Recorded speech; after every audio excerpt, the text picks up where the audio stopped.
દર્શક મિત્રો, આપ જોઈ રહ્યા છો વિક્રમ ન્યૂઝ. હવે જોઈએ અગત્યના સમાચાર.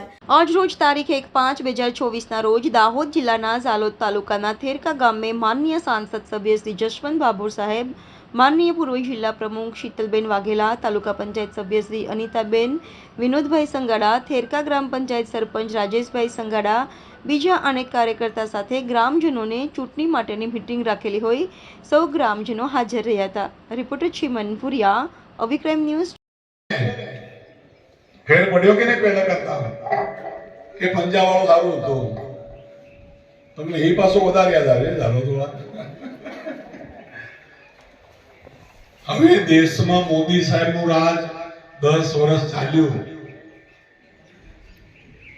અને 10 વર્ષ પૂરા કર્યા પછી ત્રીજી વાર ફીર એક બાર મોદી સરકાર. તાળી પાડો બધા.